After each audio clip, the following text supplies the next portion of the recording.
Hi there, it's Wendy, and welcome to the Hearts and Flowers video hop. In each video, we will be sharing projects with hearts and flowers to get you inspired for spring crafting. I'm always on the lookout for a new to me card design, and I recently discovered the Impossible card.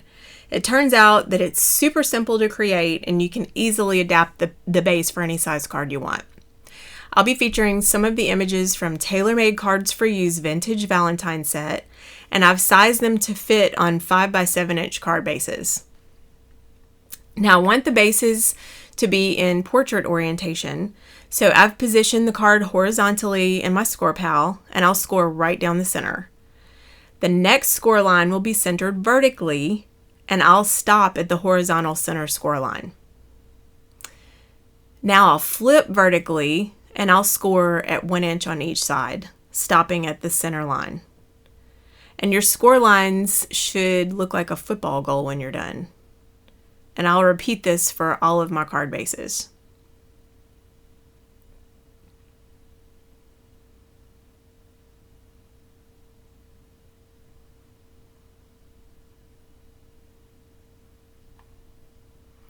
Now I'll trim on all of the vertical score lines, and apparently this card is impossible because it's puzzling to make out how the card is made. The middle looks like it can't fit into the space it's been cut from, but it really is just a really simple twist to the card base that does the trick. And I've pre-cut some decorative panels in coordinating colors to fit on the plain areas of the card bases. I just measured and trimmed to fit with an 1/8 of an inch border. And I'll include these measurements in my blog post, and that link will be in the description box below the video. Now I wanted to add a little flair to all of these panel pieces, and I'm going to feature some fun techniques during the video. This first technique is using perfect pearls. I'm just pressing my Versamark pad over the stencil to completely cover the cardstock underneath with sticky ink. And then I'll carefully peel the stencil back to reveal the design. Now I'm going to cover these inked areas with some perfect pearls. So I made a little cardstock scooper, and I'm adding enough perfect pearls powder to completely cover the panel pieces. And I'm using the brushes that came with one of the Perfect Pearls kits to gently brush the powder over the ink. You want to do this gently so that you don't smear your design. And I will save the excess powder and put it back into the container when I'm finished. Now these brushes, you can actually buy them separately now. Now I'm just going to gently pat the powder into the design with the bigger brush so that it binds well. You can see it gets really shiny. And I'll repeat this with both pieces.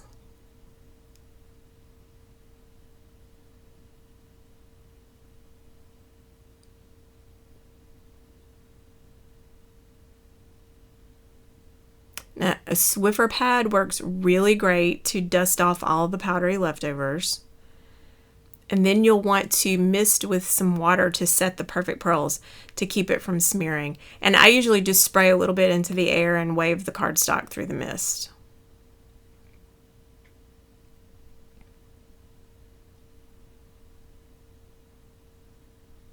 Now I'm going to use a stamp image from my stash. I think it's part of a Close to My Heart collection from years ago. And I want my sentiment to match the stenciled designs. I just love the shine of perfect pearls. So I'm going to stamp with some perfect medium, and then I'll dust with the perfect pearls. And I chose perfect medium instead of Versamark ink because it's stickier and will stamp a really clear, crisp image for the solid image font. And I didn't use perfect medium on the stenciled image because the stamp is a little bit old and it didn't have enough spongy give to press through the stencil, though you can certainly use perfect medium with stencils as well. And I'm just repeating the same steps using the brushes, and then I'll mist with a little water to set that image too.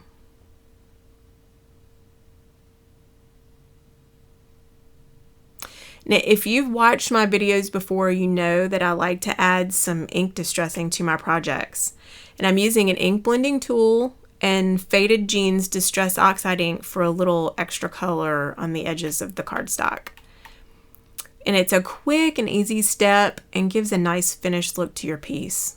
And I'll do the same with the card panels and some Black Soot Distress Oxide ink.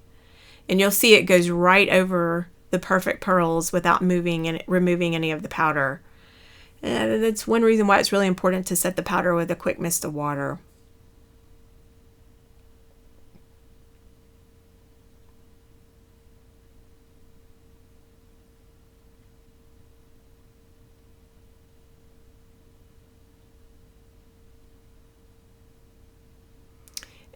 Vintage Photo Distress ink is my go-to color for adding that vintage feel to my projects. And this is the most used color of original distress ink in my stash. It only takes a few extra minutes to blend it on for a nice aged effect. Now I thought the sentiment needed a little extra something, so I'm inking the edges of the panel with Versamark right from the pad, and I'll add some silver embossing powder. And this will create a really nice organic frame because you won't know what it looks like until you add some embossing powder. You can always brush away what you don't like since it's not an exact line.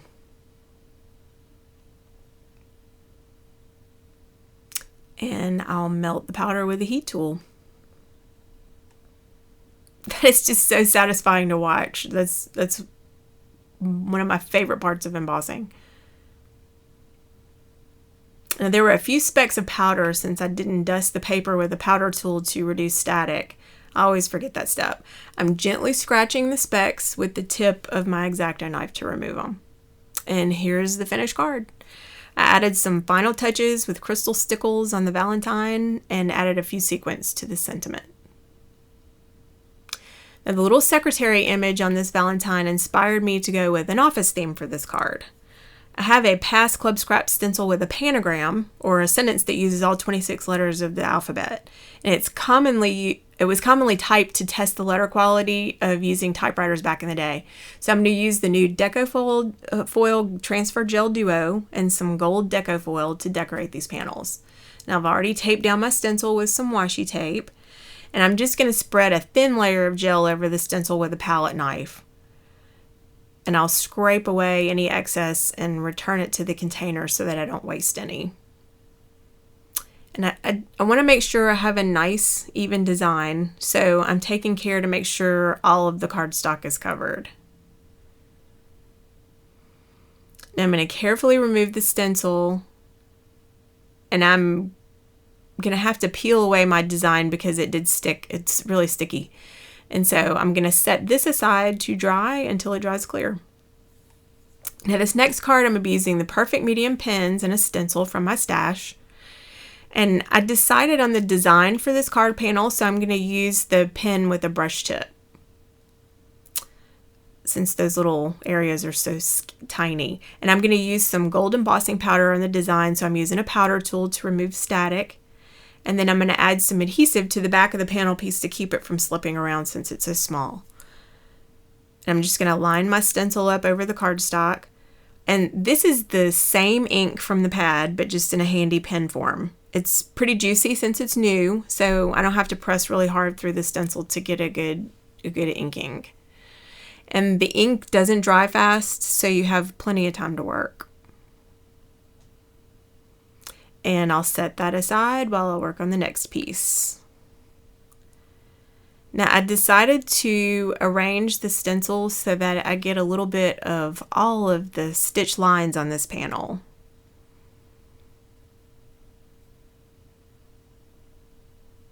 And I'll repeat the same process with the Perfect Medium pen.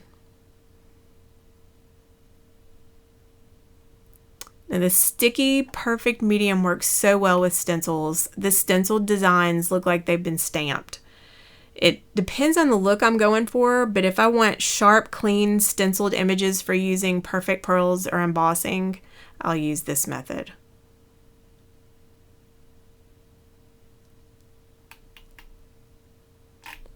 Now this is my favorite part. I absolutely love this part of the process. Look at that beautiful design. I like to heat the embossing powder from the back side of the paper when I have designs with similar images, with smaller images, and the powder melts evenly and doesn't bubble up. Now this other design was a little bit larger, so I really wasn't concerned with distortion. And you can see I got a really nice, good stenciled image there. And now I'm ready to add the sentiment for this card. Now I saw this in another video and thought I'd try it. I added a Sizzix sticky grid sheet to the base of my stamp platform. I don't have to use the magnets to hold the paper to the base, and this really helps me when I want to stamp on small pieces of cardstock. Sometimes the magnets get in the way. And I'm going to heat emboss in gold to match the other panels, so I'm going to use some Versamark ink this time since the writing on the stamp image is so tiny. The ink isn't as thick as the perfect medium, and I'll get a good crisp impression for embossing. Now the Valentine image for this card reminds me of my best friend. I can just see her walking around with that fancy little umbrella. And she's so supportive and loves my cards, so I chose the phrase, "I love that we're friends."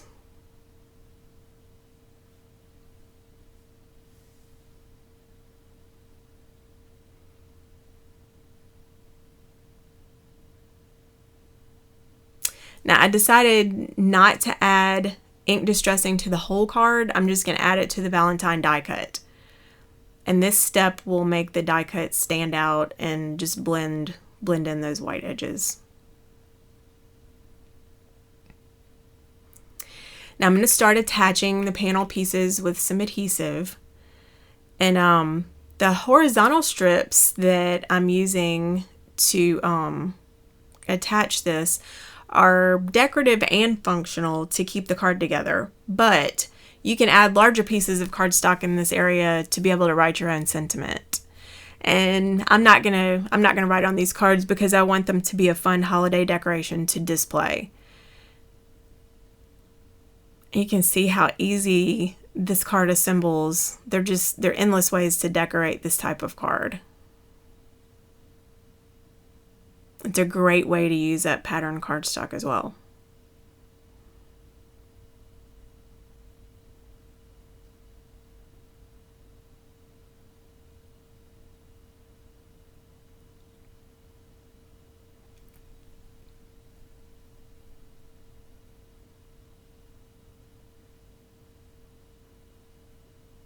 Now I'm just going to add some final touches of sparkle with crystal stickles.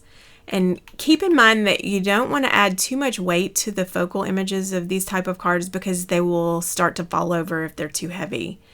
And I like to keep my cards simple anyway.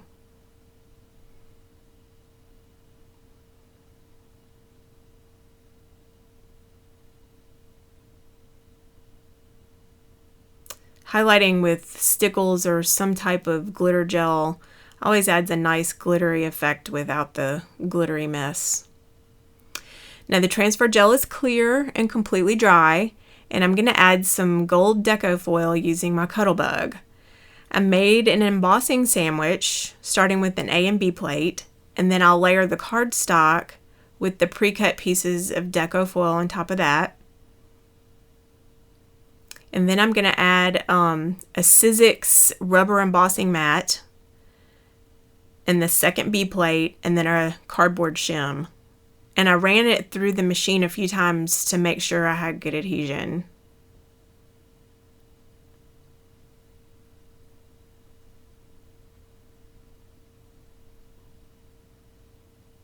Now you can see the letters through the foil, so it should be adhered to all of the glue.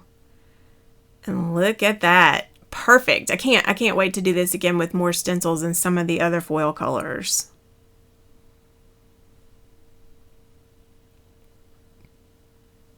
Now I'm ready to do the last little bit of stamping. A little prep with the powder tool to prevent static and any random bits of embossing powder where I don't want it. And I'm going to use some Versamark ink again so that I can get a good clear impression of the small details of the font. And I chose a fun sentiment to go with the office theme Valentine card.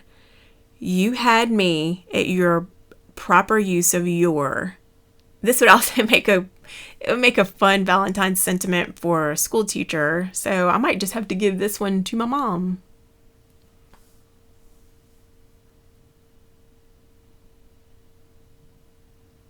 Now I had to add some more distress ink to the Valentine, but I skipped inking the card base on this card as well. I wanted the foiling to stand out, and I didn't want to mess up the pieces experimenting with ink colors. And now I'm ready to assemble the last card. Now I just want to remind you that some of the videos in the hop will offer a giveaway, so be sure to check the description boxes for instructions on how to enter for your chance to win. And I'm offering a set of pre-cut vintage Valentine images cut using my Silhouette Cameo as the prize for my channel. So leave me a comment in the comments section below the video telling me what kinds of videos you'd like to see in the future, because that really helps me plan ahead. Example, card making, mixed media techniques, projects, or art journaling. Just tell me your favorite. And the hop lasts through Thursday, February 20th, giving you plenty of time to watch and comment on each video. Prize winners will be announced by February 25th on each individual channel, and a list of all the winners will be posted on the TaylorMadeCardsForYou.com blog, and I'll have a link to that in the description box. And for those of you who are new to Ranger ink products like Perfect Pearls and Distress Inks, and even if you're not new, RangerInk.com has a new loyalty program where you can earn points when you complete activities like making a purchase, creating an account, referring a friend, and you can redeem the points for rewards from Ranger Ink Retail Shop. And there's lots of new products, especially coming soon because Creativation is over. So sign up to earn 30% off your first retail order. And there will be a link to that in the description box below. Now I'm just going to add a few final touches of sparkle with crystal stickles. I just like that little extra shine.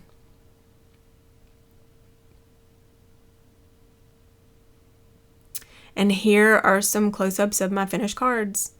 I just love this little Secretary Valentine. The non-traditional colors of this card are so appealing. The black really makes the die cut stand out. And the Perfect Pearls and stenciled image are the perfect combination for this card. And I hope you've had fun and are inspired. Don't forget to leave me a comment and like and subscribe to my channel if you haven't done so already. And be sure to check out all of the other fabulous channels and be sure to leave comments for a chance to win more prizes. Thanks so much for joining me, and I'll see you next time.